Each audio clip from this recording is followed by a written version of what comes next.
essentially across 3 squadrons, you had a squadron deployed, a squadron preparing to deploy, and a squadron on very short notice for anything else that could happen in the, either in a domestic or a regional or global context. For 20 years, Australia sent the same soldiers back to war again and again and again. You keep sending the same people back. It's a risk that we're taking, so it's a risk mitigation process or a risk tolerance process, and we understand the risk where we're sending the same people back. What happens when you turn professional soldiers into a permanent war machine? I think you lose a little bit of humanity, your own personal humanity, the longer you are in that environment. And as the war dragged on and cracks began to show, one question became unavoidable. Where does accountability truly lie? It doesn't start at troop commander. It doesn't start at the guys that went out on the field. It starts at the top. Whatever else would have been far better return on investment as a nation had we committed that to a Royal Commission into warfighting.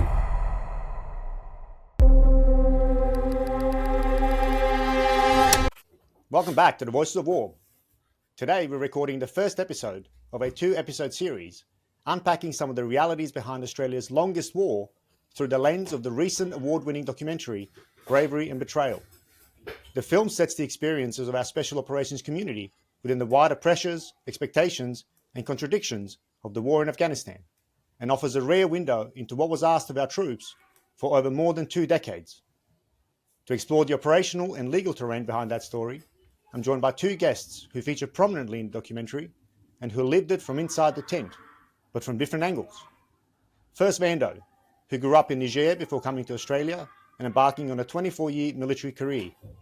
He began in the Infantry Corps before spending 16 years in Special Operations, serving as Troop Commander, Squadron Commander and Senior Staff Officer within the Special Air Service Regiment. Across 10 deployments, including to Iraq, East Timor, the Solomon Islands, North Africa and 3 tours of Afghanistan, he carried command responsibility at both the tactical and operational levels. Second is Brett, who first studied law before joining the Army and becoming an intelligence officer.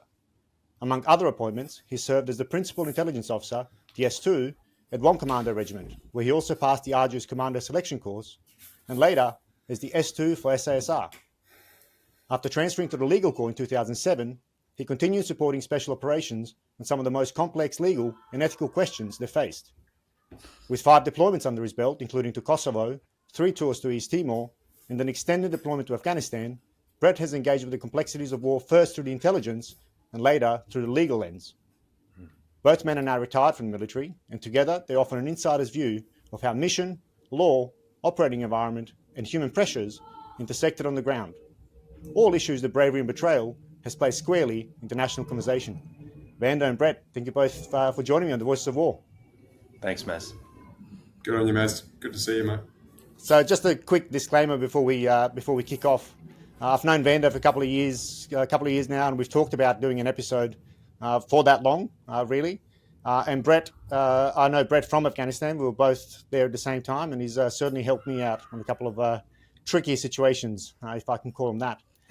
So, gents, before we dive into the documentary proper and the lived experience of the warfighter, I just want to, bring the documentary to the forefront initially. So how did it come about, firstly, and what story did you feel needed to be told? I'm happy to either of you to start. Yeah, so I was part of the original genesis of the documentary idea. It had been something that myself and a number of senior members of the unit at the time that we were just post the IGADF announcement or the findings announcement, we were deeply troubled and unsettled at the overwhelmingly, what we felt was the overwhelmingly negative story that had now been told about the unit for, I think we're at that point, it was probably about 6 years. So a continuously sort of negative story. And we were the guys, between myself and a few others, the guys that were trying to pick up the pieces in the unit day to day, seeing the deleterious effect it was having on guys, their sense of self, their morale. It was, to the point of, almost imprinting on even the new guys that were coming into the unit who Afghanistan was not their experience, but they were then, that cross was being laid on their shoulders as well. And in the absence of any sort of balance in the story from our own senior leaders, there were no military or political leadership were willing to balance the narrative with stories of service and sacrifice as well. And so we, in the absence of that, we felt that we needed to do something about it. We had no idea how to put a film together or even what that process looked like. But the start point was that I think we came together and we ended up having a core group of about, I think it was 8 guys in total, who, just Tuesday nights we started to sketch out, on a Zoom call, what a Chocolate film might Tuesday, look like. huh? Exactly right. I mean, by this stage, I think we'd all separated from service, and so we just started to sort of pull together the bones of what a doco theme or what a doco structure might look like. What were the key themes that we felt, if we had 5 seconds of fame, what would those themes be? And for what purpose? So that was the genesis from my perspective. But throw it to you, Brett. Amazing. Yeah, hey mate, that's exactly what happened, Maz. And as you know, I work with a veteran charity called Wandering Warriors, and Vando and a couple other fellows approached us to support the cause and get behind it. And we thought, with all that's going on in the media, the scrutiny into Afghanistan, and then more specifically the Special Forces, we thought, what better cause than to get behind this, and that's what we did. So that's how my involvement got involved. That's how I got involved with it. But on a personal level, there was so much negative media around at the time, and that I thought this is a great way for us to contribute in a meaningful way. That was unique as well. It wasn't just us getting around on social media. It was there's a platform where we were able to get out to the whole of Australia, and that's what we set out to achieve. So it's been a terrific project and something that we're really proud of.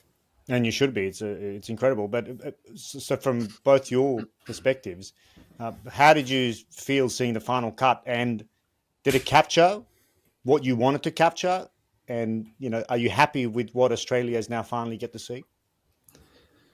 Yeah, I mean, if I was to sort of, I think, sum it up in 2 words, I think would be relief. First of all, relief that it was over.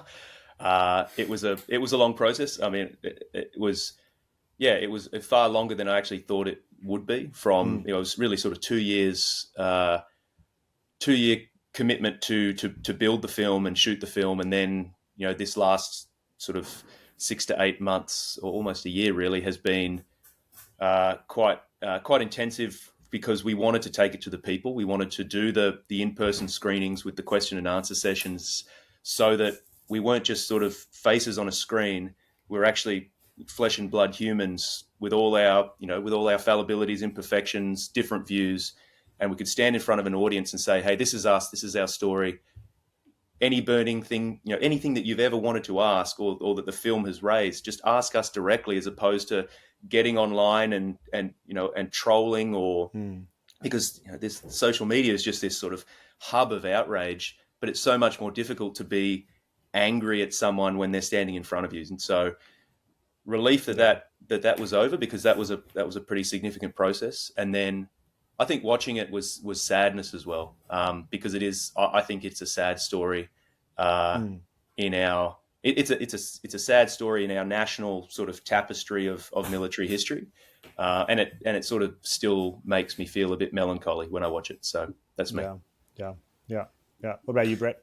Oh, look, it's hard not to be melancholy with the theme. Obviously, it's not just about Vando and his experience or my experience. I think the real essence of the film is the fact that it is the story from the families most acutely. And then, of course, we've got the 3 prime ministers in there as well to give it a lot of validation. So between those 3 viewpoints, I think it's a really special film, but it's designed to bring, I think, to bring those perspectives, and it can't be anything but melancholy when you're talking about families who have lost loved ones. Absolutely, and that comes through so loud and clear through the film. I've watched it 3 times in preparation for this, and just kind of to wrap my head around everything you guys try to cover in there. And there's just so much. The things that resonated with me, perhaps mostly, is the kind of real lived experience of what war is like. That is so often distant from the minds of Australians on a day-to-day basis. And perhaps I want to pivot to that, if you're both okay with that, because I think that really was the thing that I've been trying to do on the podcast as well, is to kind of shine a bit more light on what war is like. Because too frequently we just go to war, and because we're a voluntary force, we send our troops away, and it's fire and forget, essentially, from the everyday lived Australian perspective. There's a very small number of people in Australia that are affected by wars or service. We're a very small force, and a small number of people that have any touch with the lived experience. So maybe, Vando, I can start with you. You've done 3 tours to Afghanistan, so we'll focus on Afghanistan, obviously, because that's what the documentary is about. But feel free to also throw in any other experiences that might be relevant. The first question I want to start with is, it's often said that the special forces in general are the force of choice. How does that sit with you, and why are you the force of choice, or were you the force of choice? I mean, so how does it sit with me? I guess there's probably 2 answers to that first question. As my younger self, it sat really well, right? Like my natural career progression was through the 3rd Battalion, through recon and snipers, and then this aspiration to join the SAS, which was lucky enough to come up. But so at the time, that was the driver for so many of us going into that recruiting pathway. Was the SAS was where you needed to be deployed to a war, because I came into the game pretty late as I got to the unit in 2008, didn't deploy until I was fully qualified in 2010. By then, there was almost 10 years of combat experience across the guys that I was coming in to lead. So it had been going, the game had been playing for a long time. First of all, wanting to get into that, absolutely. My older self would actually look at that force of choice tag and actually question it from an ethics standpoint, I think now. Having seen because it's actually, I don't think it's well known, the actual longitudinal volume of combat that was undertaken, particularly by the men of the SASR. Like, we were the first, it was the first guys into Afghanistan in sort of 2002 to the last boots on the ground. I mean, my last trip of Afghanistan was 2014. So that's a long period of time, and the work that was there was so much work that you could have consumed an entire combat brigade in terms of roles and tasks, and not had too much duplication or overlap. So there was enough there for everyone, but that comes with an increasing price tag, or an increasing unrealized risk. And so I think that's why we were force of choice, because the risk versus reward equation was actually quite balanced. What is that? What is that equation? I mean, let's zero in on that a little bit, because I think that's an important aspect that's not really discussed often enough. Yeah, I mean, and so in the case of Afghanistan, you're looking at it's a war of choice, right? It's not an existential threat. So first of all, there's a choice to commit to the war. The rationale behind it was very much as a show of support to the alliance. So when you look at that, you're actually trying to hedge your risk a little bit, not commit too much, because actually the war isn't existential to Australia's national interest on home soil, but it is very important to our great sort of strategic alliance framework.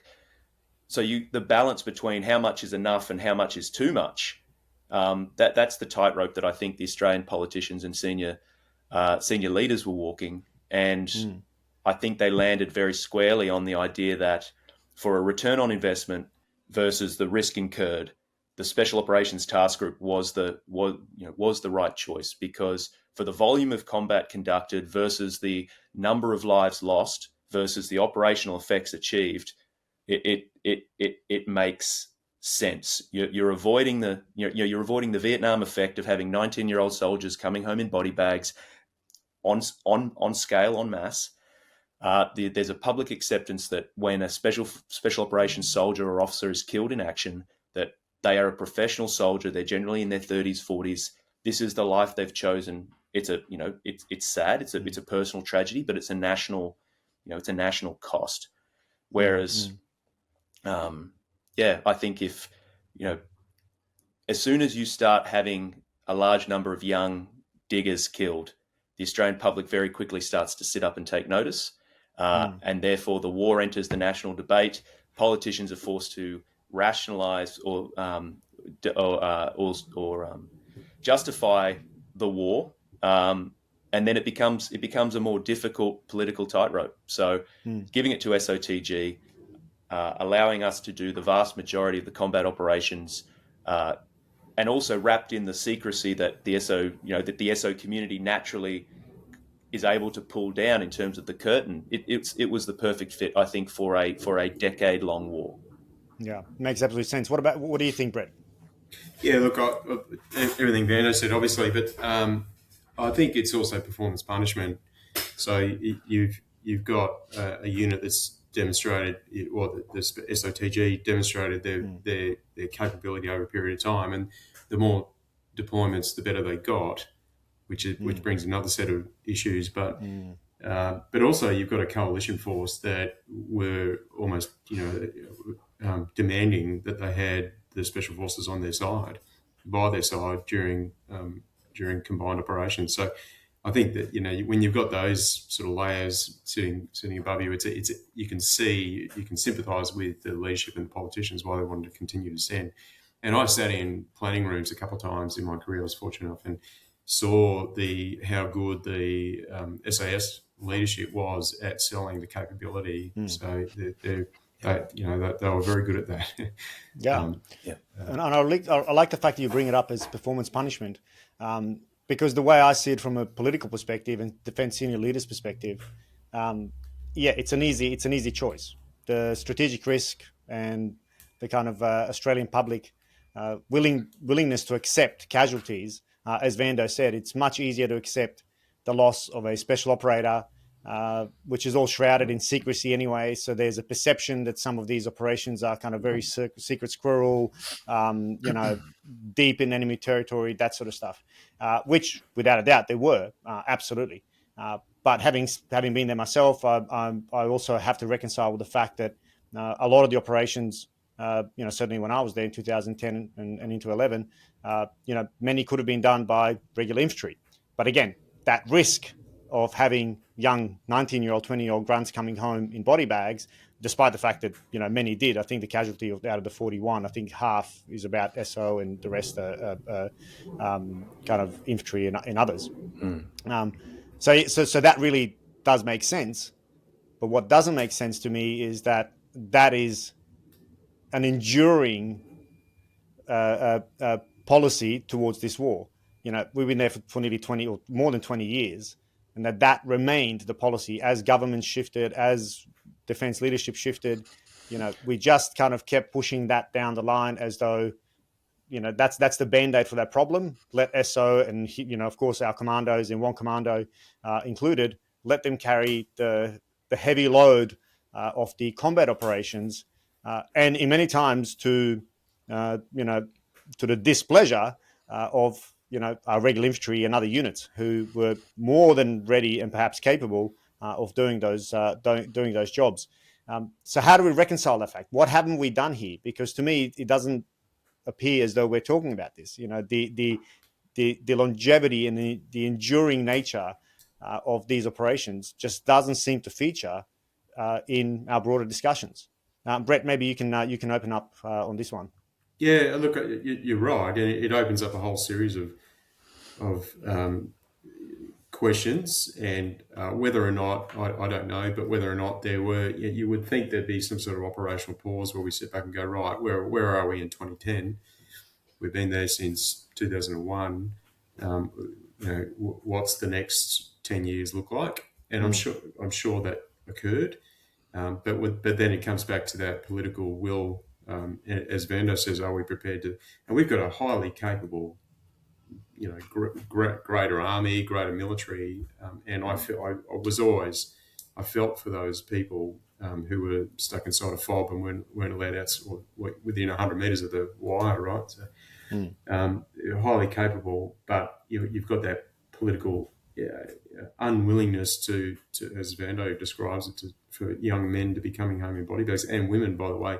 So as soon as you push it outside of the SF, SAS and commandos, you're now dealing with women in operations, and that's a whole nother moral dilemma for Australians. And we're definitely, I think personally, that we're definitely not ready to see young women coming home.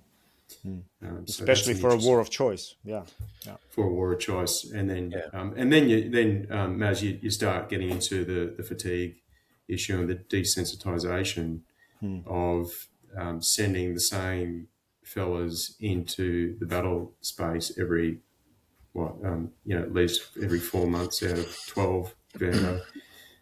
So you start getting into what's the issue there? Well, I mean, the issue is pretty obvious when you start sending people into the same battle space and they keep coming against the same adversary, and then they, there's a legal requirement on them to release back into the battle space, and they're being shot at by the same person again. You can understand that would eventually cause some psychological impacts on people. Yeah, Vando. So I think that this question around force of choice as well, like it also does come down to the resource bill. I think that you could have very comfortably placed an Australian fully enabled brigade into Uruzgan province to provide the security for Uruzgan, including route security, FOBs, aggressive sort of safe haven denial, patrolling programs, training, advising, mentoring, as well as a sort of targeted surgical strike capability. But that requires dedicated lift, that requires organic ISR, that requires fires, that requires AME and Kazovac. All of a sudden, the bill increases exponentially from what it was to something that I don't think the Australian government was ever willing to pay for a war of choice, for a fly the flag. We cover it in the doco. The only reason that we were able to evolve the targeting from essentially ground-based, circa 2008, 2009, we were doing ground-based targeting primarily, and you really had to fight hard to get rotary wing assets. You might get a Chinook here or a Black Hawk there, and it wasn't until sort of late 2009 when the relationship was formed with the US aviation task group for a dedicated 4-and-2 package of 4 Black Hawks and 2 Apaches, and that was actually that was you talk about a step change in combat capability. That changed the whole fundamental operating paradigm for SASR, and then and you saw the same likewise across with the 2nd Commando.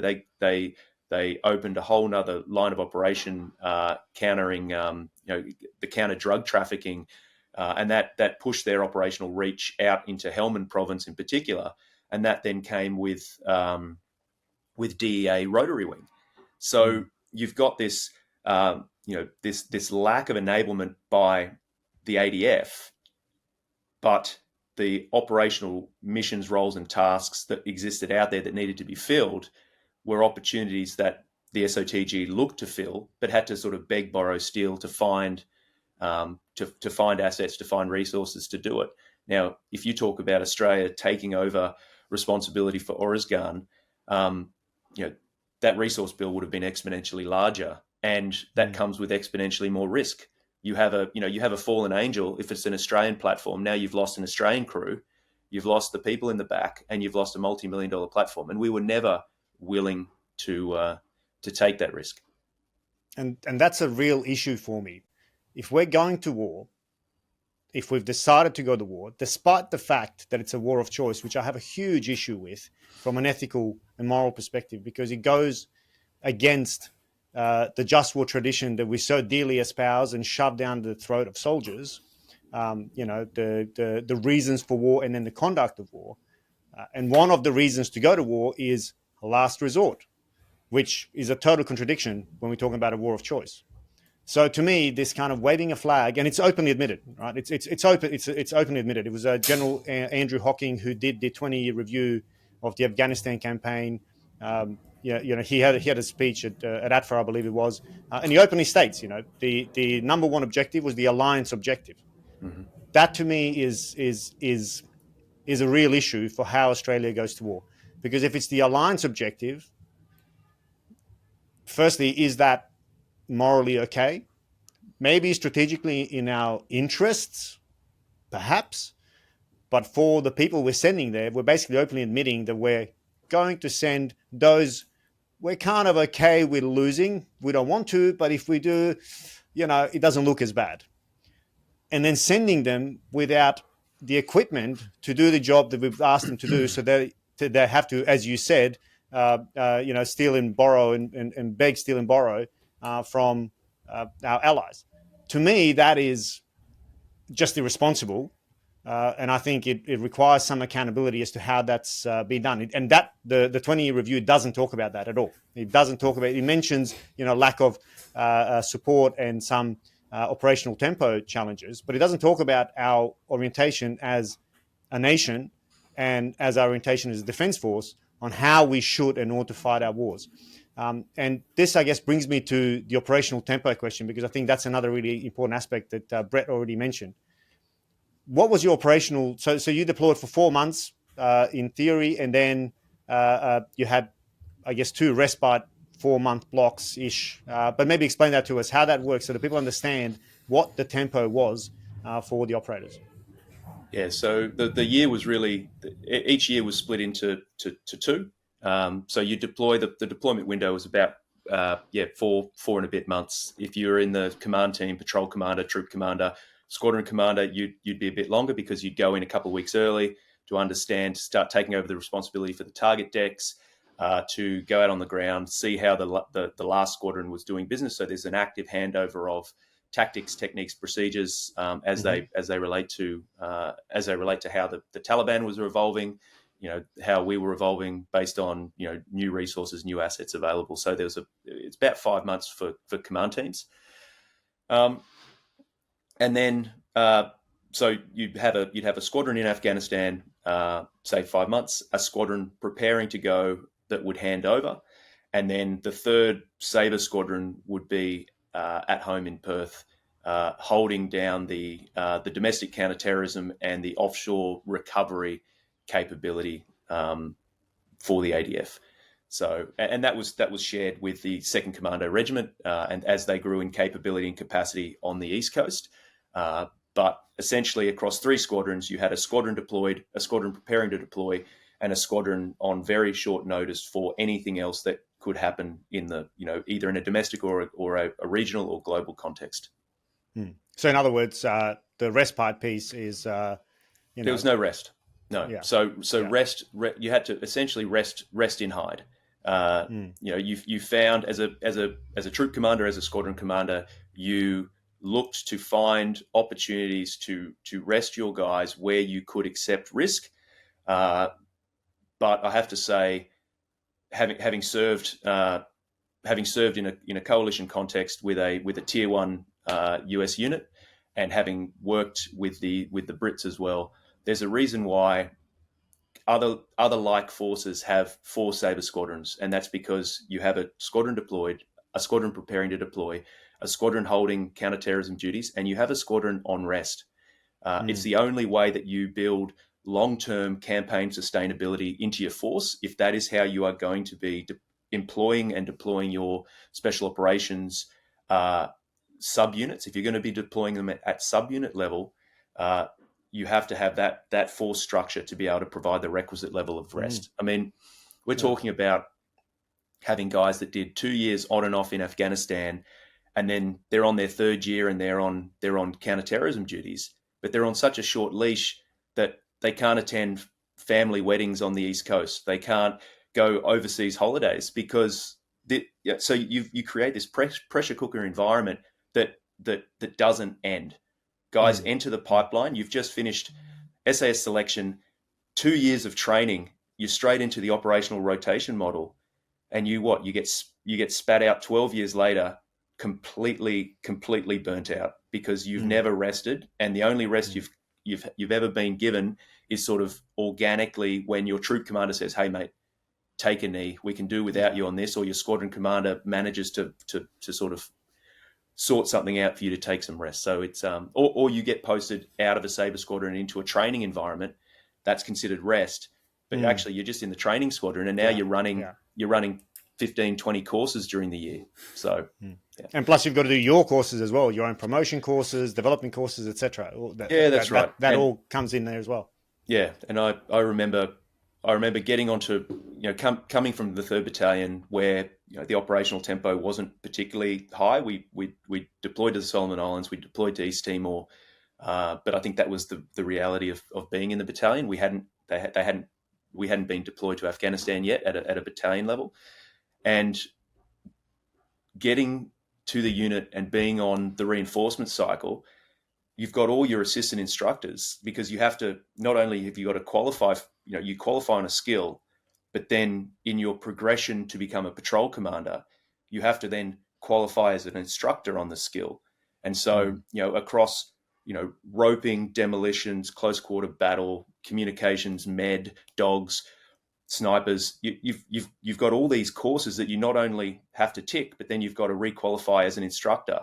The only those instructors are all corporals who are returning from deployments. So I remember being on close, CQB, close quarter battle, and the instructors that had just come off, there was a couple of corporals who had just literally been in the last Afghan rotation, and they were so intensely wired. I remember thinking, wow, no, their minds are still back in Afghanistan, and how they are functioning on such a high level, but with such low tolerance for failure. They were difficult instructors to be working for, but the benefit of time and distance from that training ecosystem has made me realize that actually they were a product of the system that they were working in, where they'd done, as a corporal, you've probably done 5 or 6 deployments to Afghanistan already. Maybe if you in the earlier years, you'd done Iraq as well. And so they're trying to get by. They're coming back and being told, hey, we now need you to, in this sort of short period off, we need you to now go and be an instructor on this course. I think it was a system that was incredibly pressurized and compressed through no fault of the individuals who were being affected. Products of their environment. Brett, surely this was obvious at some point, and how is it even legal to do this? Like at which point do we draw a line, and which point, and who should have done it? Where does the responsibility lie for such an oversight that over 20 years we did what Vando just described? And we did this to other units as well, right? I was a source operator, as you both know, and our unit was absolutely decimated. We supported every theatre, we had teams in every theatre, etc. Right? So we felt the pain, that very same pain. I don't know if it's a legal issue per se, Maz, but it's obviously a leadership issue, isn't it? And but at some point it's got to cross over into the dereliction of duty. Well, I don't know if it's dereliction, but it's certainly there's a leadership liability when you, like I was saying earlier, if you keep sending the same people back, and it's a risk that we're taking. So it's a risk mitigation process or a risk tolerance process, and we understand the risk where we're sending the same people back. Did we? I guess that's a really good question. Sorry to interrupt you, but you're saying we understood the risks. Who understood Well, it, and did we? well, I don't, mate. Presumably, right? Some assumptions here Yeah. that the leadership, had made that conscious decision, and it was a risk tolerance issue. But then the flip side to that is, if you did make a conscious decision that we would be going through this, then at the end of the war, you've got to acknowledge that and say, right, well, we acknowledge that we sent the same people back again and again. We acknowledge, therefore, that there were going to be some desensitization to war, and therefore we accept that risk. We'll rehabilitate people as they come back. I don't, to the extent that they need that support network, and I'm not sure that was done particularly well. So I think if you're asking about liability from the leadership perspective, sure, that absolutely any leader who sends their people into a construction site. If I working, one of my jobs earlier, getting out of the army, was at Downer, and I was on an oil and gas site. If your construction managers were sending the same people back onto the construction site 24 hours a day to do multiple shifts back to back, and there was a safety incident, then you're culpable from a workplace health and safety perspective. So I don't think Comcare reaches into Afghanistan, and nor should it. But at what point does this become a workplace health safety? And I don't subscribe to this being part of that. By the way, I think it's completely extracurricular war. But if you're talking about leadership, it's this then bleeds into the whole conversation around acceptance of some leadership and the liability of what has occurred, or the allegations, and where's the leadership standing up now to say, right, well, we accepted the risk. This is the consequences, and we'll take that on the chin. Well, yeah, we have to see that. One of the things that people could easily say, especially those who haven't served or don't understand the context, they could have just said no, right? Or, well, no, you as the soldier should have spoken up, or you as the junior officer should have spoken up. But I think what's important there is to really bring it into context, as Vando already alluded to. You've just trained for so long. And I throw myself into this as well. You've trained, you've qualified all these courses. Now it's, many people have drawn kind of a metaphor to, a football club. You've trained, well, send me in, coach. I'm ready to go. Right. So this idea that if you didn't feel well, or if you thought it was a bit too much for you, no, you should have put your hand up. I think that's an illusion, because the incentives to go are far too great. Firstly, from the training and doing the job, and the sense of purpose, and being part of the team, and the sense of camaraderie and the unity and the brotherhood, blood bonds that you refer to as in the documentary. And the other thing we also have to really reconcile is the fact that we were very well paid, right? It's without a shadow of a doubt that there are certainly people who were putting their hand up to go on deployments because they'd come back with another home loan deposit, right? So that's also something that's not, I certainly don't want us to get paid less, but that incentive needs to be understood as a motivator, a motivating tool for people to say, no, I'm good, send me in, coach, along with all the other ones, right? So Vando, you're shaking your head. Jump in, mate, please. Yeah. So, I mean, I have a tendency to disagree on the financial thing. I think, yeah. I'm just saying that's not the only one, but I'm saying that's certainly one aspect. Yeah.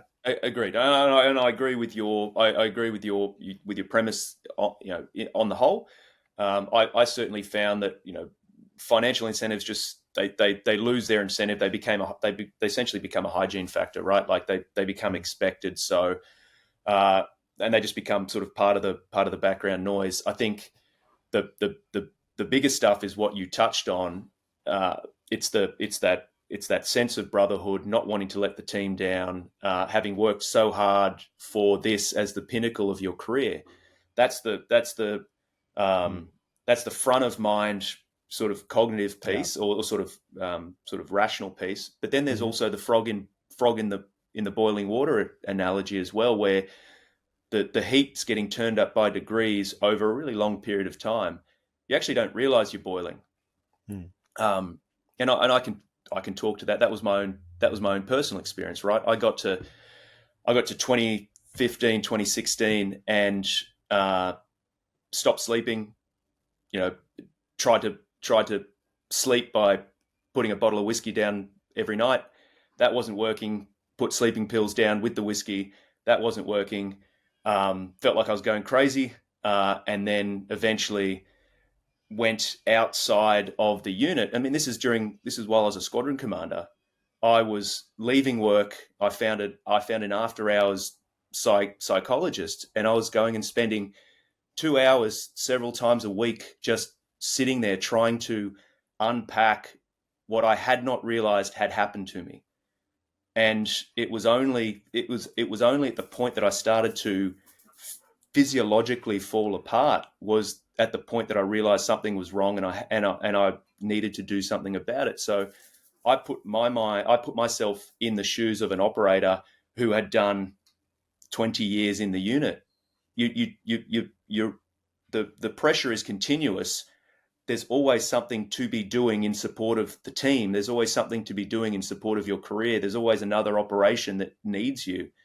You never have the time until you fall apart to actually stop and address it. So the frog boils long before it realizes it. That's Why did you go outside the unit? because you had to.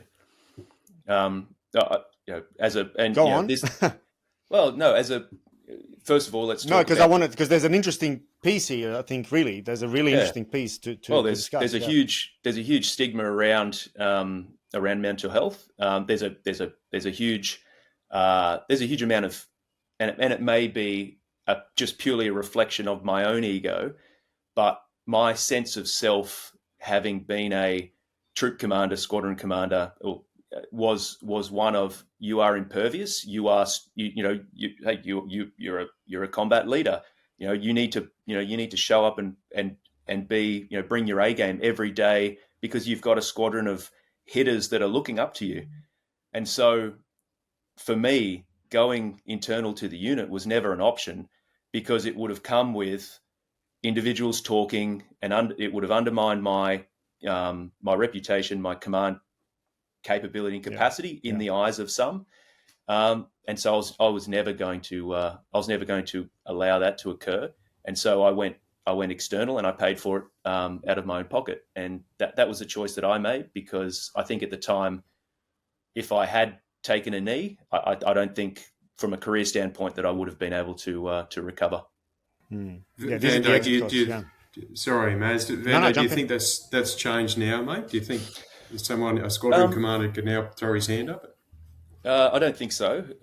I think that, but you do have the. So I think one of the things that DVA has done, that is, I think one of the best things that DVA has done was the creation of the white card and the access to mental health services that you can take out of your own, without it coming out of your own pocket. So I think that's been a game changer to open the aperture for soldiers and officers to access mental health on DVA coin. I think one of the things I will tip my hat to DVA that they have done.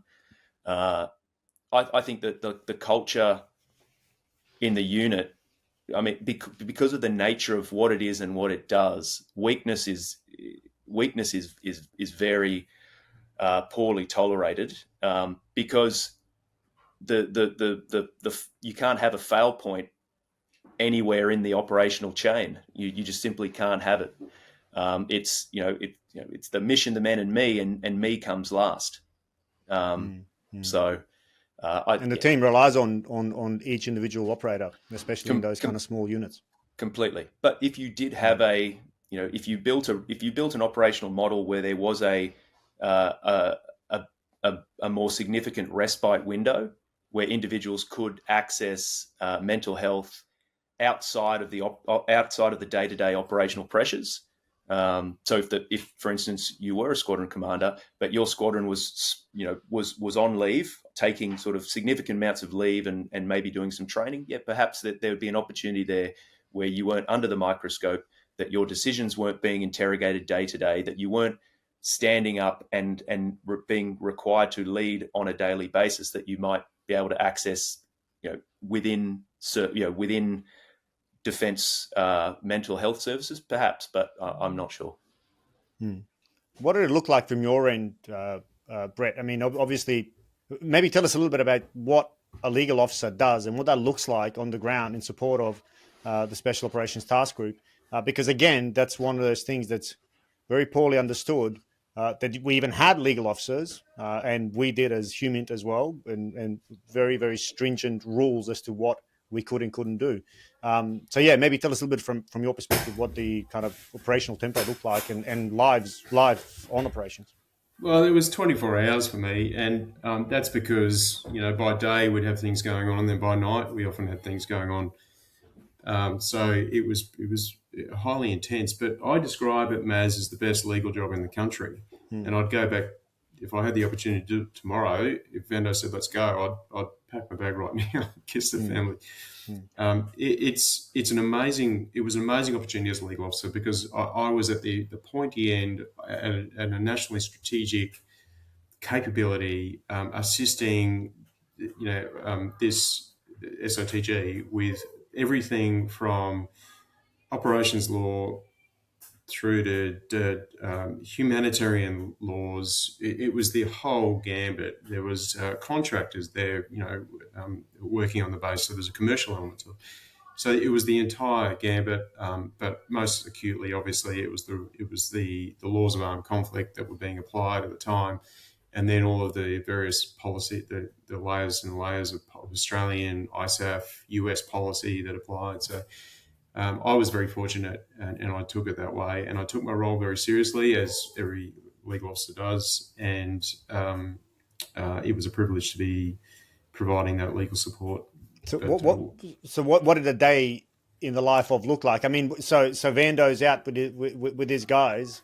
What are you doing? Where are you? Well, I mean, I'll be a little bit obviously within constraints, of course. Of course.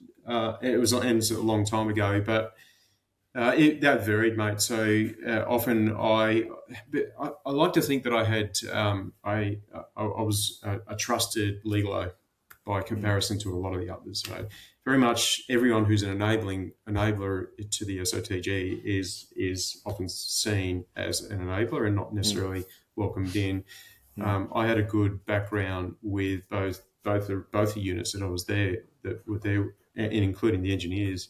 So I was welcomed in, and I think that was really important. Likewise with you, mate. When you're involved in the fusions and the targeting, it was important that the legal officer was in there, and so it might have been sitting in that, making sure that our concept of our future operations were done within the legal envelope. It was then sitting with the commanding officer when we had troops in the field. Depending on what assets we had, I'd be sitting there. Then every evening or late afternoon, I'd welcome the operators back into the inside the wire, and very often we'd have detainees, and it was about detainee handling, detainee management, accepting the detainees from the operators, and making sure that they were handled appropriately and according to the rules of law. Or humanitarian laws. So that, and then we'd go through that whole process again, and then by night we had other things happening. So it was, and we do debriefs. But I was very fortunate to have a very good relationship with all the COs that I was, and the OCs during my time in Afghanistan. I think that made my job exponentially easier. A question to both of you, and perhaps I'll start with Vando first. So we've just touched on the operational tempo and the requirements, and what was actually expected of troops deploying. So as the war went on, and you've described your reality, Vando, how you coped with it, but now talking about it in theatre, how did that tempo, the continuous repetition, the fatigue, begin to shape behavior and decision making, or to what extent did it? So I mean that's a difficult question. I recognize that. I really do recognize that.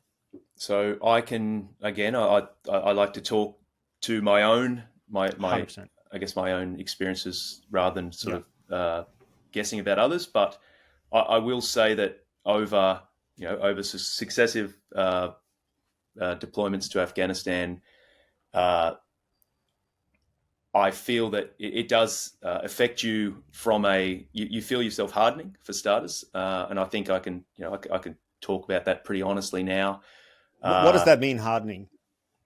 Um, Probably callous is the wrong word, but I think you lose a little bit of humanity, your own personal humanity, the longer you are in that environment, and your decisions potentially reflect that in terms of looking at just the cold calculus of of coordinating a strike, or taking a mission out to conduct a kill capture. It's not about a complete disregard for human life. I'm not saying that at all, but I think it's just you feel less and less impacted by the reality of what you're doing in terms of the taking of life. It becomes, and I certainly felt this. It becomes something that is just day to day, and really should be far more. Yeah, I mean, at the end of the day, you're talking about taking human life in in some sort of national security construct where what you're doing is deemed as right, whereas in society it'd be deemed as wrong. And initially, when I can remember the first gunfight I was in, I can remember the first combatants killed, etc.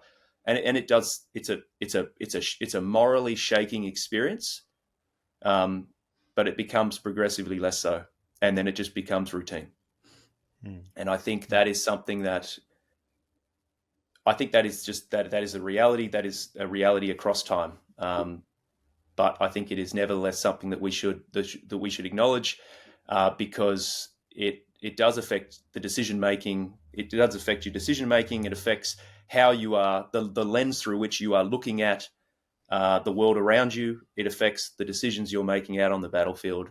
I'm not a psychologist. I've got no credentials in this space, but I do read a lot, and understanding how longitudinal exposure to trauma changes the wiring of your brain, changes how you react to a fight, flight, freeze situation, how you interpret threat, and all these things combine to inform your shortcut decision cycle, where you're making a subconscious decision based on patterns and frames that you've seen previously. It's an evolutionary response for humans to survive, to be able to make decisions and act faster than the thing that's trying to kill them.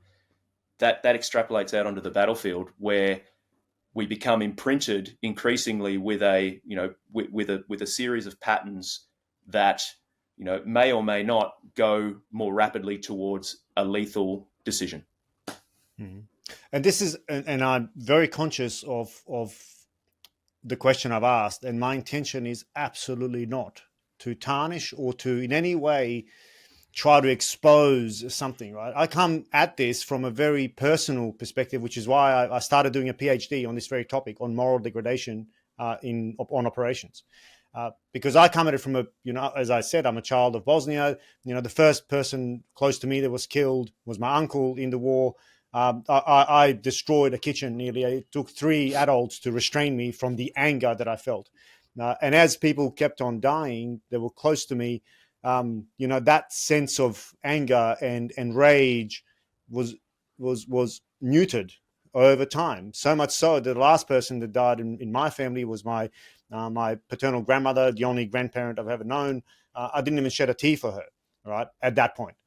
So to me, that was, this was within the ages of 10 and 14, that planted a seed in my mind of how is this possible? How is it possible that I've stopped caring so much? But I think the point you bring up is so relevant that it occurs naturally.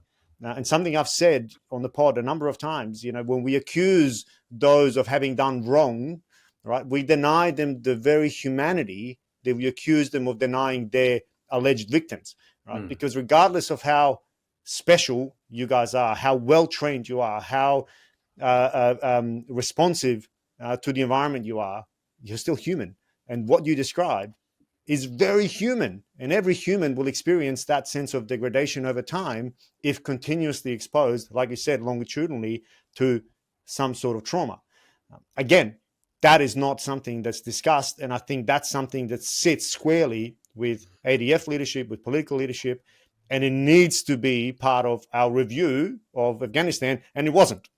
Yeah. Brett, from your legal perspective, I have no doubt that the same occurs, right? Because you're also consistently contributing to the battle space by putting the legal dimension over it.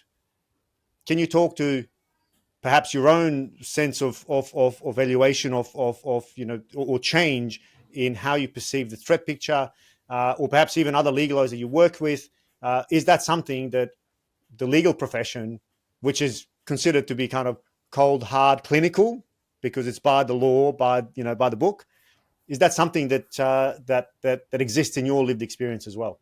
Oh, I think it depends on the person, Maz, and I would never put myself into the same bucket as the experiences of Vando and his mates, but it doesn't matter. It's a matter of perspective, right? So I equally saw things that you probably not want to see again necessarily, but yeah, I've been able to compartmentalize that, but other people, it's a personal experience, I think, and I think anyone there, whether they be legal, int, any of the Ramey, whatever, they're all in theatre experiencing this tension, and each individual deals with that differently. But there's no reason or rhyme, as you say, it ought to be looked into. I think the US are much further down that path than we are in terms of the consequences, the psychological impacts of war.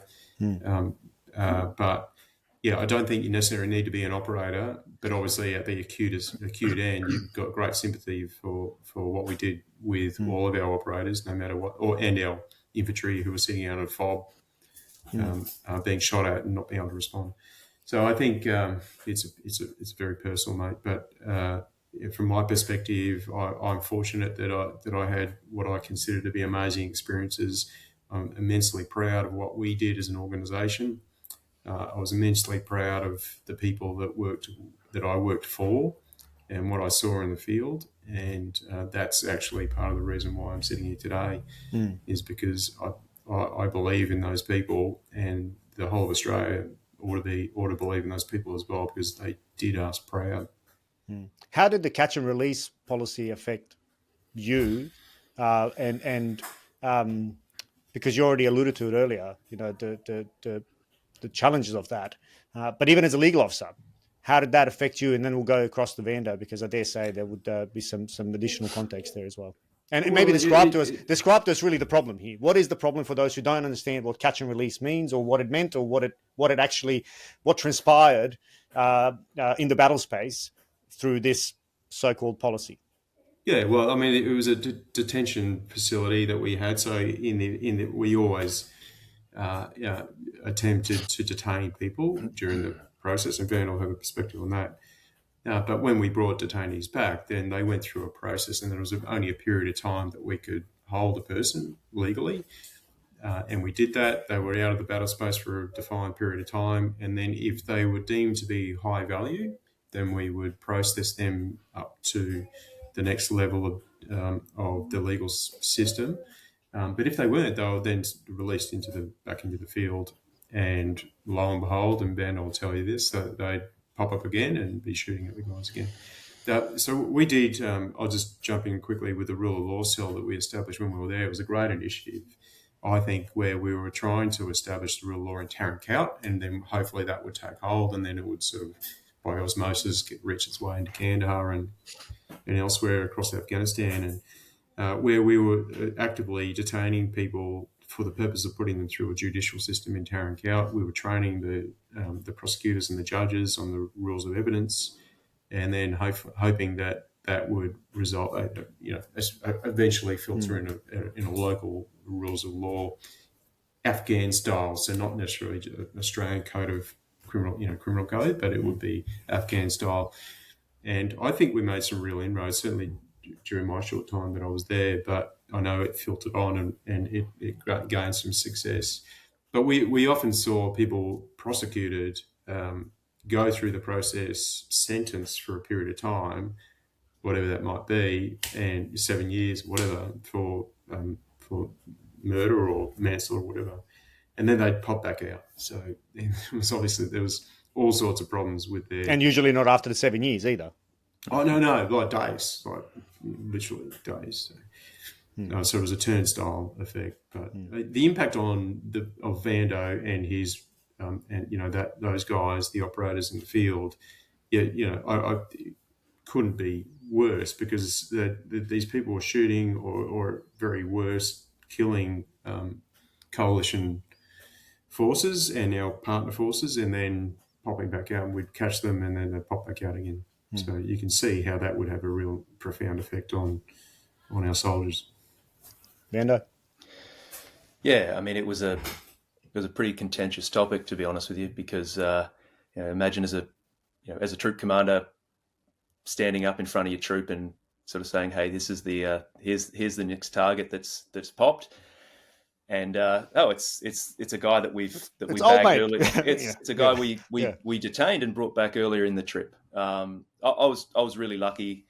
I had really good squadron commanders who actually would push back quite hard on cases like that. So if an individual had been already detained and processed and was back out again, and the intelligence assessment said, okay, here's a significant part of this this insurgent cell in Western Uruzgan or whatever, then the squadron commander would be like, well, no, like you need to come back with more derogatory information to justify his position in the hierarchy, and actually with a bit more of an assessment about how long, what's the operational effect of us removing him from the battlefield, because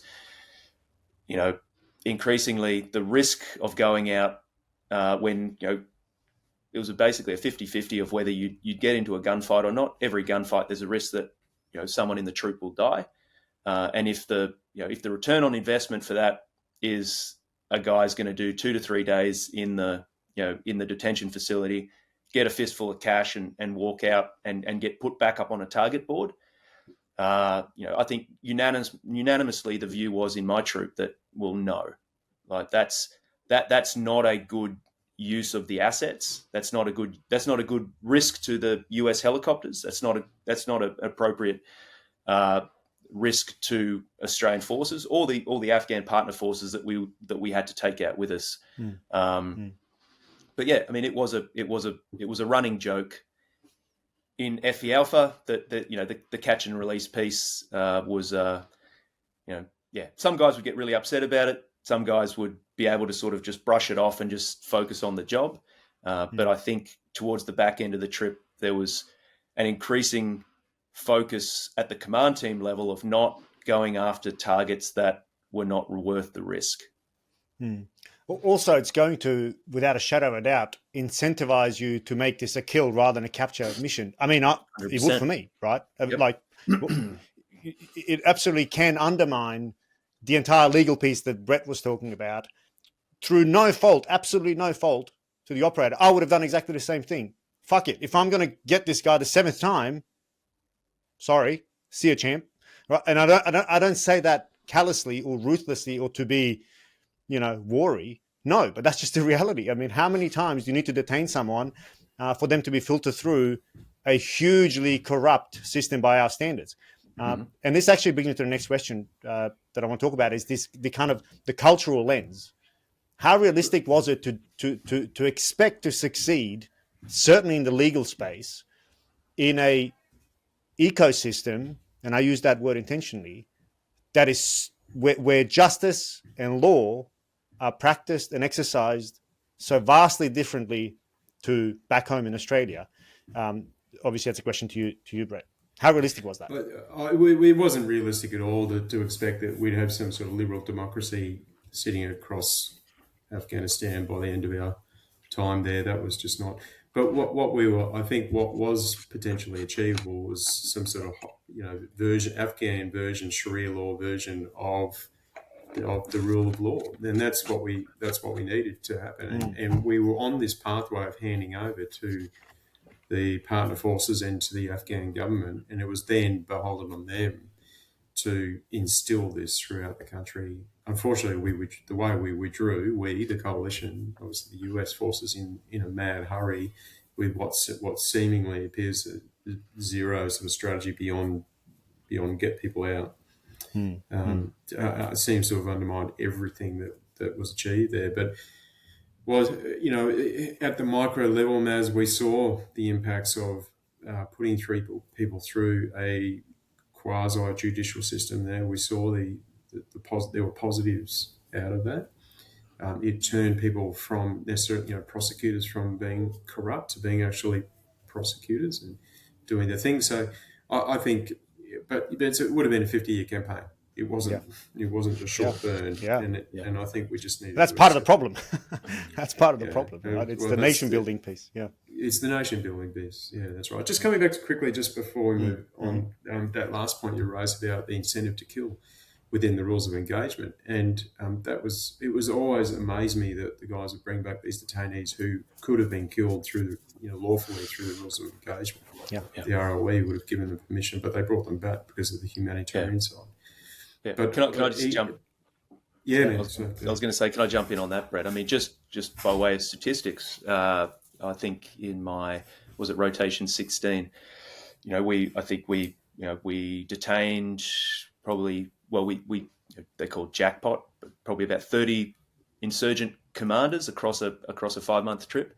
But we actually, and I think KIA was probably up in the sort of 70s, 80s, but detained and brought back for processing was over 500. So this some sort of notion that that the SAS was this killing machine that was just going out and conducting wholesale murder in these villages is in my lived experience patently false. I spent 100%. the vast majority of my time as a troop commander talking to patrol commanders about the number of detainees that we had and trying to come up with the plan to backload them for processing. So I just place that as a flag in the sand to support Brett's point. Absolutely. Yeah, 100%. There's one particular case where a fellow was brought back. He was hiding behind children, as they often do, shooting at our guys. Our guys eventually wrapped him up, didn't kill him. Well within their rights to have killed him in collective self-defence. But didn't. They brought him back. In the process of arresting him, there was a fight. He was butt-stroked or whatever. He was alive, brought back, and then he wrapped us up in an investigation for months and months later because someone assaulted him. And the MO, the enemy knew our MO, and at the end of the detention period, they would issue a complaint about the way they were handled. They knew it would then end up in a quick assessment or an investigation, and people would come from UAE, wherever, to investigate. It was just ridiculous. Yeah. And, that's a good segue to the IGADF, which of course features prominently and is the betrayal piece of Bravery and Betrayal. So maybe I'll start with you, Vando, again. How were the investigations conducted? What was what do you perceive as the intent? And then what was the actual outcome on the unit and individuals? Yeah, so I think first and foremost, and we say this explicitly in the film, that we all believe that the decision to investigate rumours of wrongdoing was and will always continue to be an appropriate response for any organisation, defence or not. So I just want to make that point really clear. What I believe, however, we've just talked about the nature, the volume of service and sacrifice that was delivered by members of SASR, of the SOTG.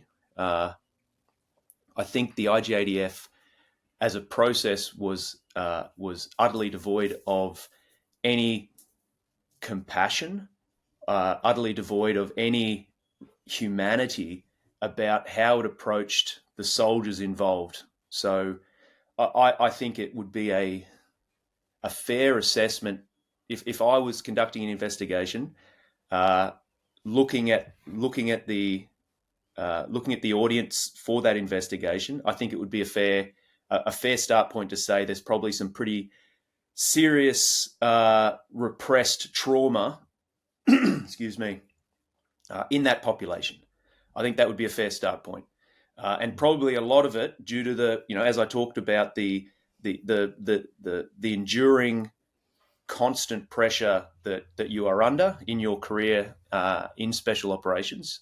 Without that ability to decompress or take a break, I think it would be a fair start point to say that there's probably some built-up pressure there that also needs to be considered in the mechanics of how you conduct the investigation.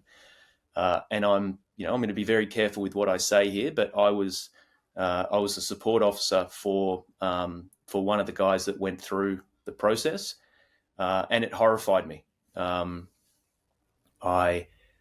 I think it's ethically and morally bereft to put a soldier through a process that denies him access to legal support, that denies him access to medical support, while placing him in a room, denying him access to the material or the evidence that the lines of questioning are exploring.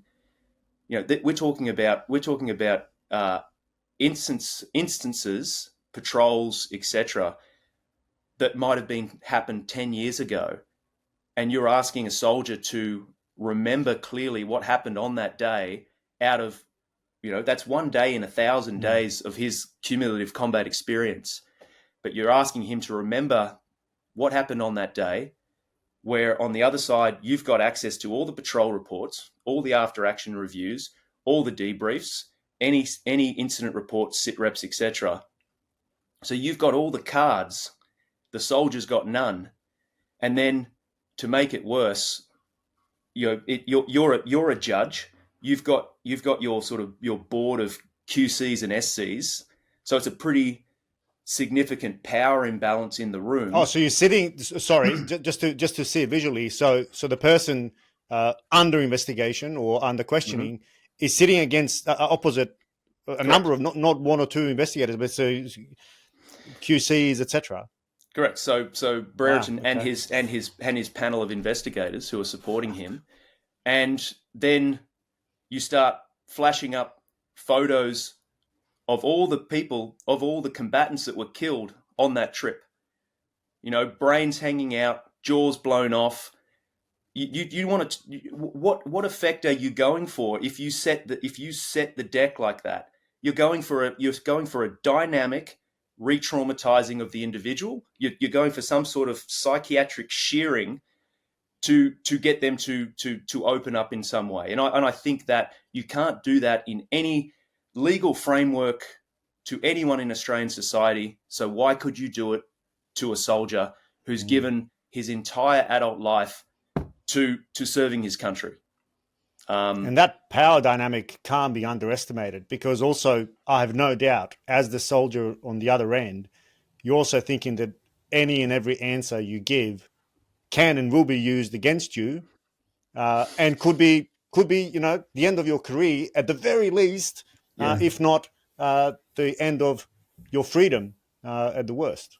Yeah, so I think it was made clear that anything that was gathered could not be used in a court of law inadmissible as evidence. Right. So that's the first framework for the IGADF. So it also anything collected was not given a level of evidence rating by my understanding. I'll throw to Brett on this, but when you talk about defamation, it's I think it's to balance of probabilities, right? The evidence needs to be tested to the balance of probabilities.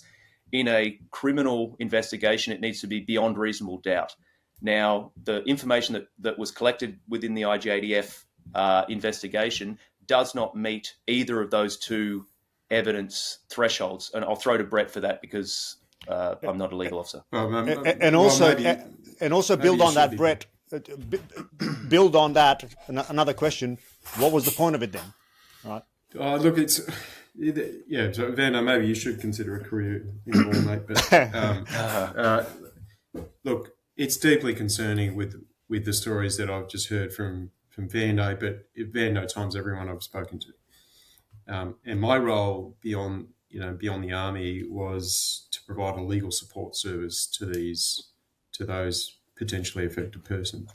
That is Vando. Well, people like Vando. So what I think the fatigue we deal with here is there was three processes effectively all sort of stacked on top of each other. Firstly, there was the IGADF, which is an administrative inquiry at the very top level. So what that means is there is no rules of evidence. It is whatever they can gather, they can use to develop a set of recommendations for the CDF, and that generally goes to your career. But they can also recommend that it goes on to a next, to a criminal investigation, which is the case here. So that's important to understand the distinction between the IGADF, which was an administrative inquiry, and they can compel you to provide evidence. In a criminal jurisdiction, you can't be compelled. You can take the oath of silence. But in administrative, if you're in uniform, then you are compelled, and that's what Vando was exposed to. It's deeply concerning the methods and the tactics that were used, and then I think what I've heard, at least from the third party perspective, is there's procedural fairness concerns, I think, around the entire IGO process. None the least of which is the lack of allowing legal support during this process, which is where I and other colleagues stepped in to provide a legal support to say, hey guys, this is what this means. This is what you should say. This is what you shouldn't say. And then we arrange for them to have real lawyers help them with the process. So that's that. The OSI is a criminal investigation. So that this is now, Office of the Special Investigator, OSI. Yep. Yeah. Sorry. Thanks. And that is a criminal investigation by elements of the AFP and the government and the Commonwealth DPP with a view of putting it through a judicial process. And as Vando says, that then brings in the legal standard of proof of beyond reasonable doubt. And this is where I take issue because the process is, or we take issue, the process has taken so long, and in any ordinary criminal investigation, if the evidence is not presenting itself or it's insufficient, then the DPP or the prosecutor will ordinarily drop that matter because for lack of want of evidence to end up in a successful prosecution. That's kind of the standard that they run with. At the moment, this seems to be going on and on and on, and we say, well, let's. And it seems to me, particularly with the fall of Afghanistan back to the Taliban, the chances of gaining direct evidence from Afghanistan is pretty slim. So now is the time to really move on with this because the impact to people's lives is profound. We're talking about not just people on this call, but those who are really affected, their families, their livelihood. One day, they don't know when someone's going to knock on their door and take their freedom away. So I think that, and just even their livelihood. So that one particular person who can't be offered a job because he works in an OPSEC field and they can't offer him a job until he's exonerated. So his entire livelihood, even if he's not guilty, and he's not guilty, he can't get a job. He can't secure his own welfare outside of the military because of this. I don't think anyone's thought about that bit. These are the second and third order consequences of this thing going on and on. Time to wrap it up. It's time to either have the evidence and move forward, prosecute, go through the courts, or it's time to put a line in the sand. Why has it not been done yet? I mean, we could all speculate, mate. Is there a political undertone?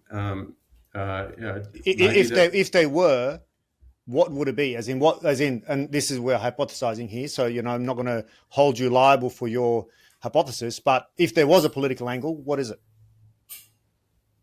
Well, we've spent how much have we spent? $200 million on this, and we got one person before a court. Maybe not yet. We're not sure, and that's it. So that seems to be a pretty shit return on investment. And like Vando really articulated very well earlier, no one's endorsing the fact that these things shouldn't be investigated. They should be. 100%. They bloody should be, because we hold ourselves to the highest legal and moral standards, and that's what sets us apart from the enemy, in no matter what warfare, what battle spaceship AO you're talking about. But there needs to be a conclusion. And I know it's in the criminal sense, there is no conclusion. There's no, unless it's double jeopardy, there is no end necessarily. But you can say, right, we've concluded our investigation. There's nothing to see at this point in time. If fresh evidence comes up in 20 years from now, sure, that's a very small likelihood of that occurring. Vando, speak to the impact on the unit and the SO community writ large. Yeah. So I mean, I think probably nothing is more compelling than just look at the data around separation rates, sort of through and post the IGADF process. So I think one of the amazing things about the SAS has been its retention rate. It holds guys for careers, right? And the separation rate was sitting around about, I think it was about 5 point something percent. So what does that mean? Like, that's just for those who don't understand. That's each year there'll be 5%. Each year, that's right. So each year, so there's at any point in time, there's around about 200 fully qualified SAS soldiers that are at Campbell Barracks. Any given year, about 10 of them discharge, and that's just the natural attrition of guys moving through the pipeline, promoting, and then potentially either through injury or just through tenure, moving on to greener pastures. In the years after I think the 3 years after the IGADF report was tabled, and after Angus Campbell stood up and briefed the Australian public and the world, those separation rates jumped to 25, 30%, 35%.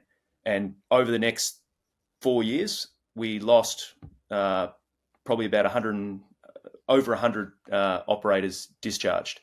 And that was out of a complete fracturing of trust.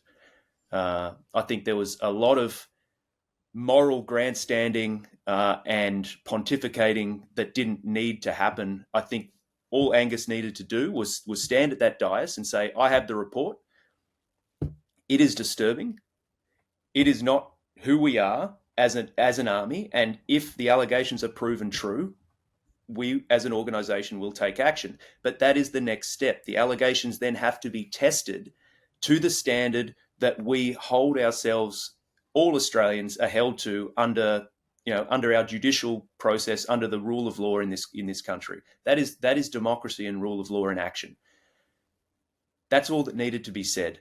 And you know what? And I think probably the last bit that needed to be said was, and I take responsibility as the man at the top. Accountability starts with me and it cascades down. It doesn't start at troop commander. It doesn't start at the guys that went out on the field. It starts at the top, and that is entirely lacking in this whole conversation. And so when you put an entire unit through a process as bruising and as unethical as the IGADF investigation was in the mechanics, in the process, when you say when you step away from the ADF stated position on ethics, which is we don't do consequentialism, we don't do ends justify means, and you do exactly the opposite, and you choose to put your men through a process that is, in my view, deeply unethical because you want to get to the end state, then I think you've lost all credibility, and you've lost accountability because you're not standing there and owning it yourself. And I think at that point, at the point that the ADF senior leaders stepped away and said, this is not on us, at the point that so many guys went through such a horribly traumatic process and were potentially significantly re-traumatized as a result. So, as I said, I was a support officer for a guy.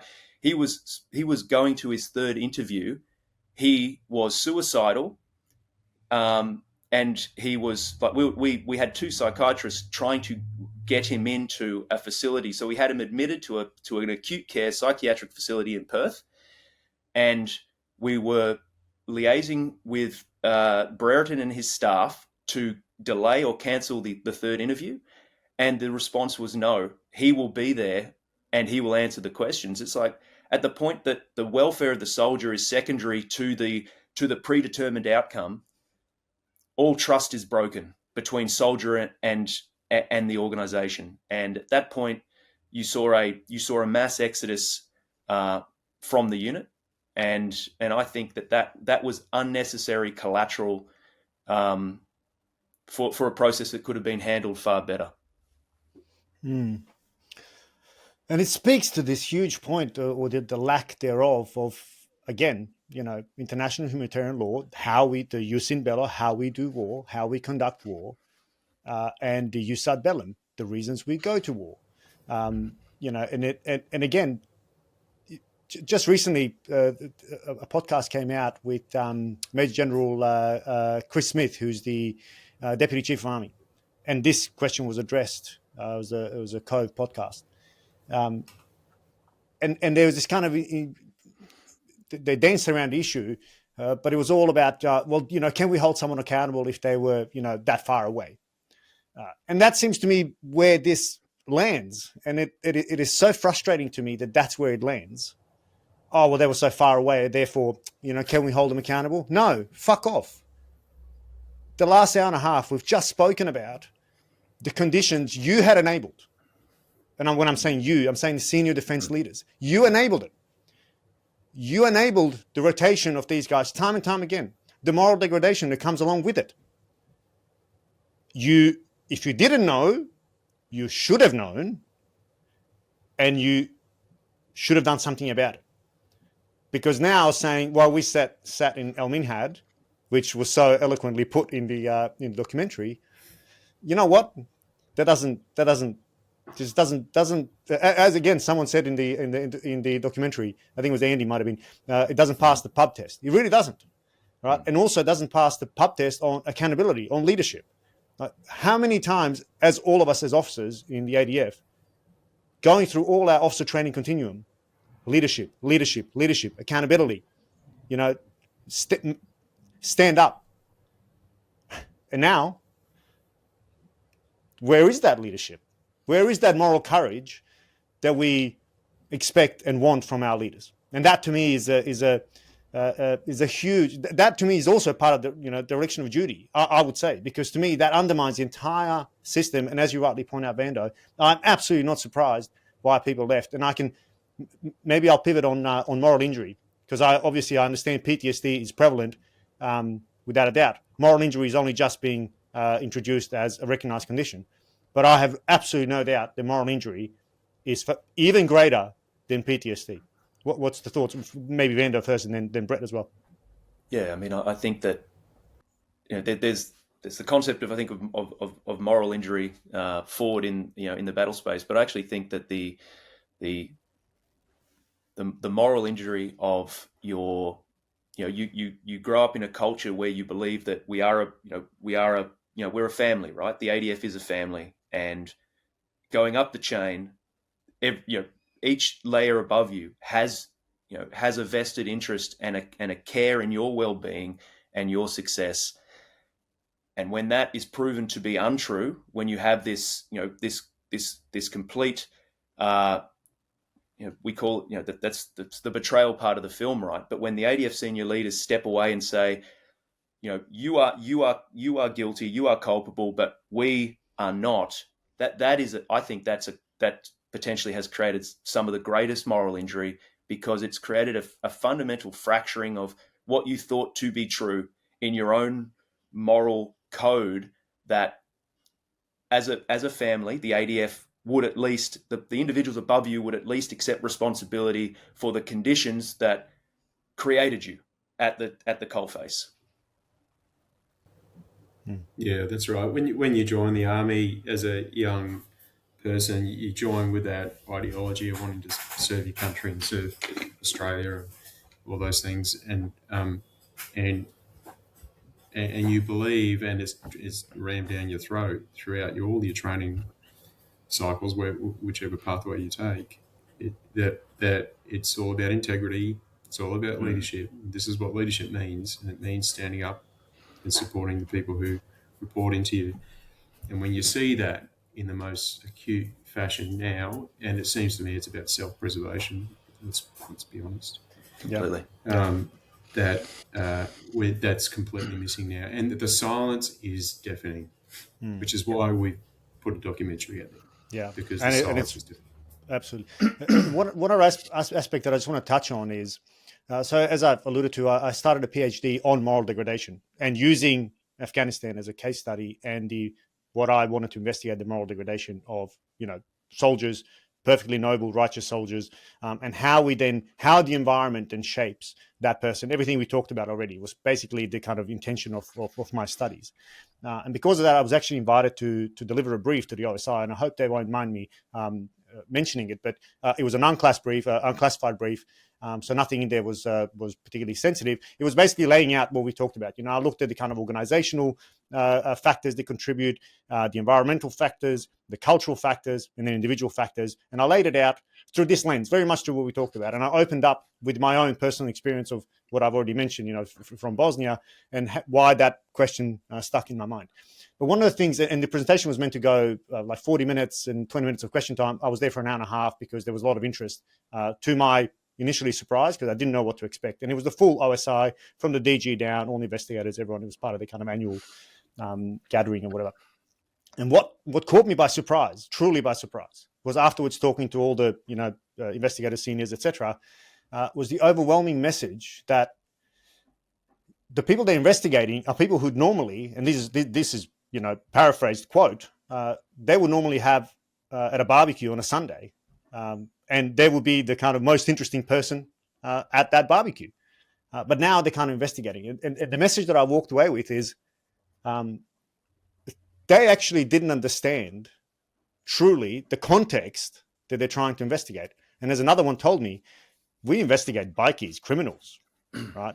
Which with itself, and this is not to defend them, I certainly don't intend to do that, but that brings a certain culture, organizational culture, on how you approach those sitting on the other end of you.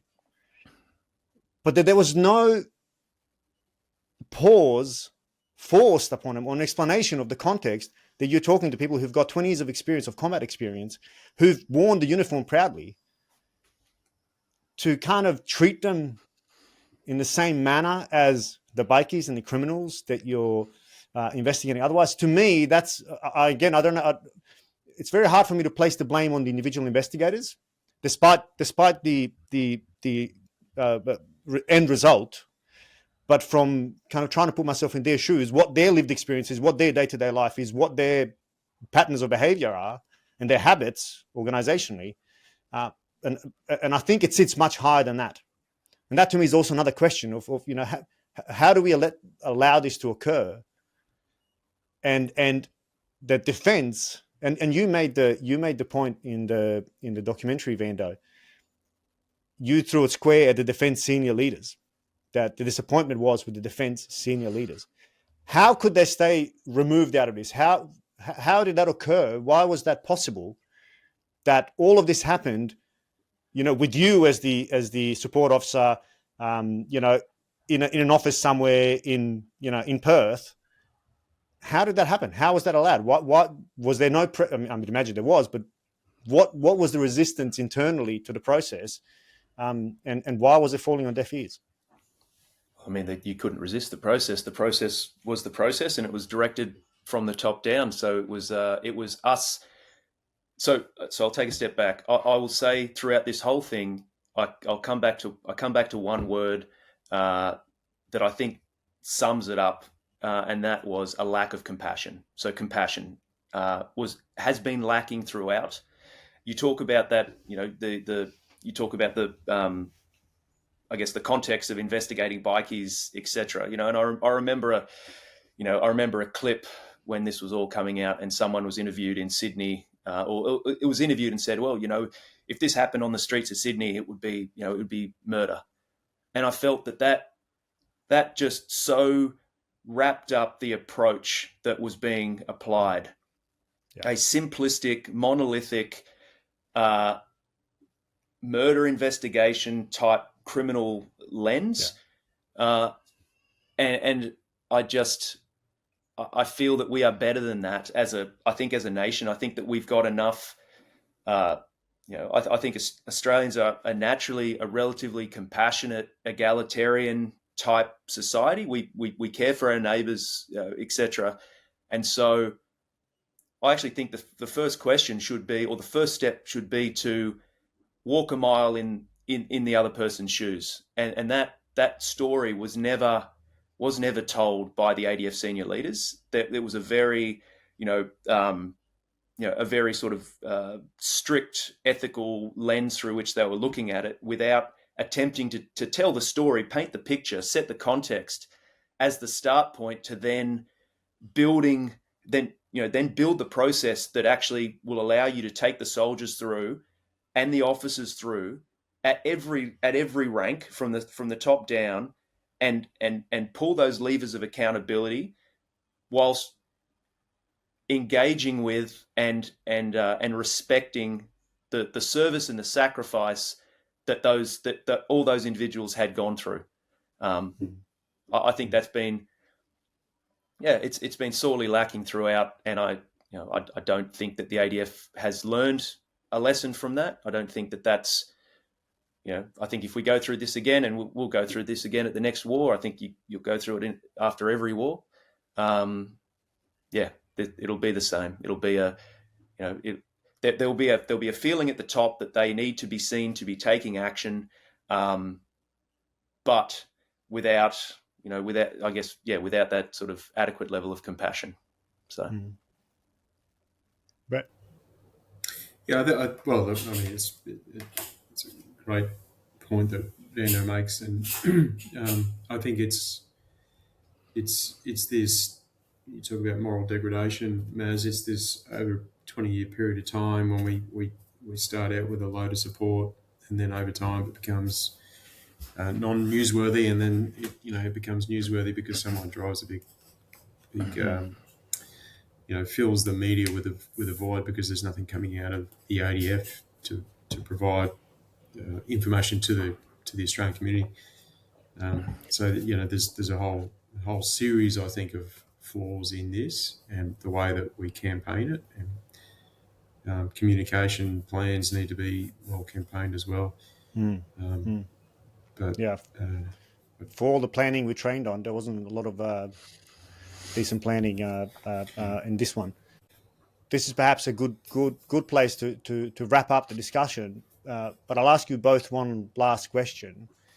Given all the costs, given the 41 dead, given all the loss of trust, etc., was it all worth it from where you are sitting now? Not from when you were a young man, Vando, but was it all worth it? Whichever way you look at that question. So I'm going to bifurcate the question, because I like to kind of take a lens on myself and then a sort of a broader organizational lens. But I think that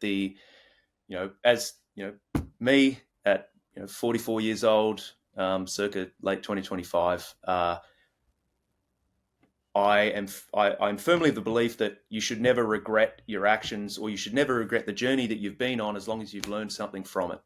And for me, it has been it has been an incredible journey, and one that I have learnt so much from. It has opened so much of the world to me, and it has taught me so much about myself, the good, bad, and really, really ugly at times.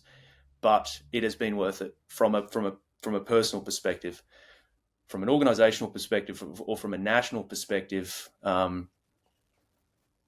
Unless we learn from it, it hasn't been worth it. And I'm not confident that we have learnt from this experience as a nation, choosing to engage in a war where I think the initial. I've got a slightly different view to you on sort of whether the war was just or not. I think initially, I think there is a price. Initially, to pay. I agree. Initially, it was just 100%. Yeah. I'm down with that. And I think that I'm...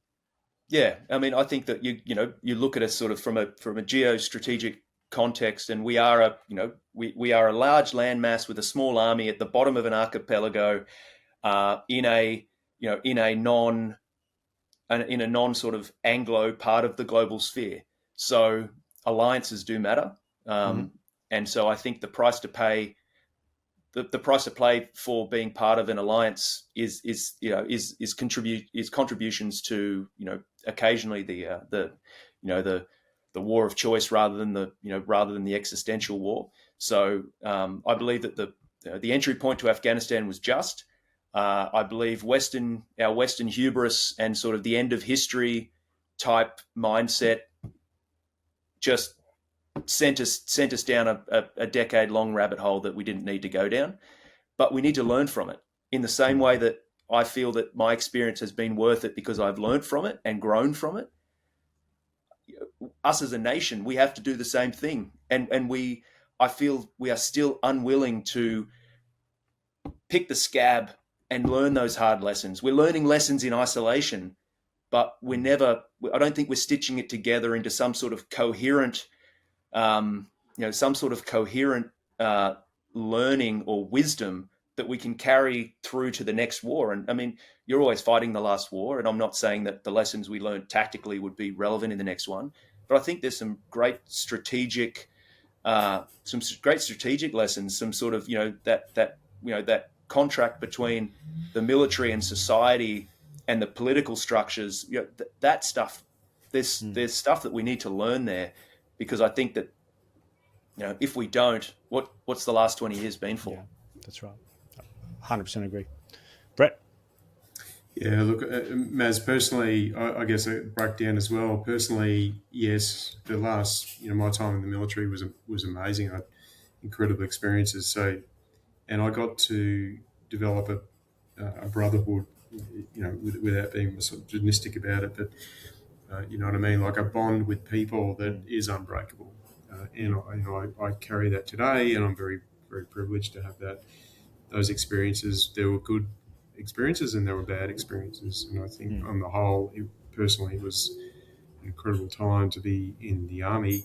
From a professional perspective, I take the view that on entry to Afghanistan, as Vando says, we were definitely, it was a just initiative for Australia to take part in that.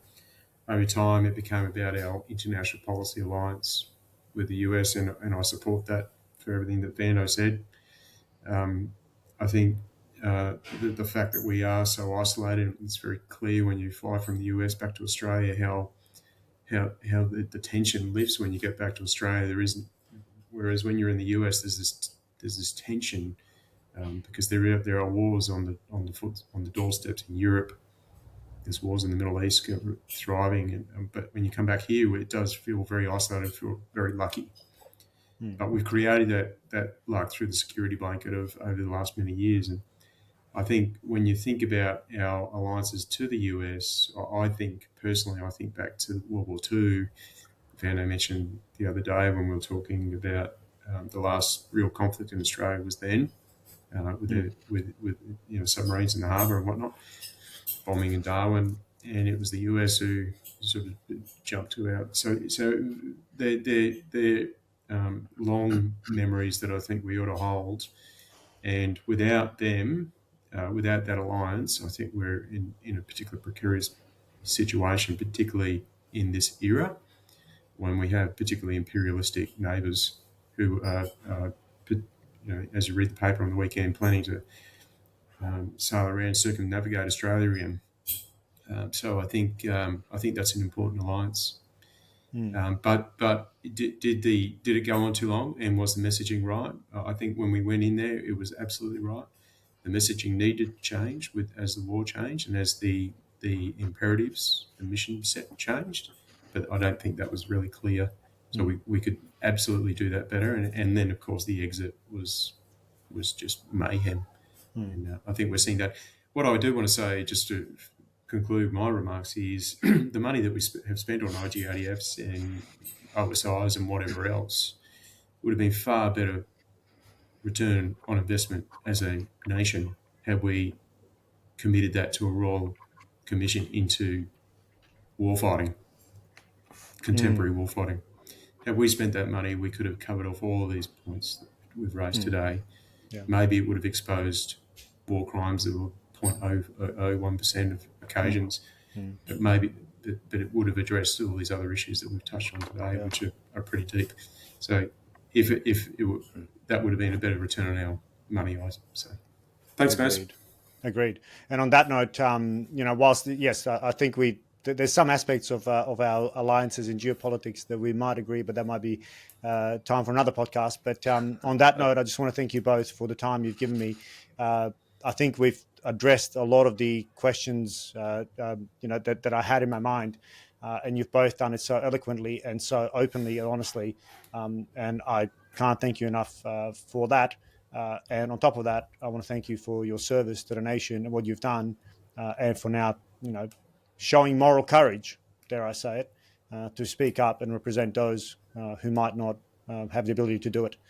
So on that note, gents, thank you both. Speak soon. Thanks, Maz. Appreciate it, Maz. Cheers. Thanks, Maz.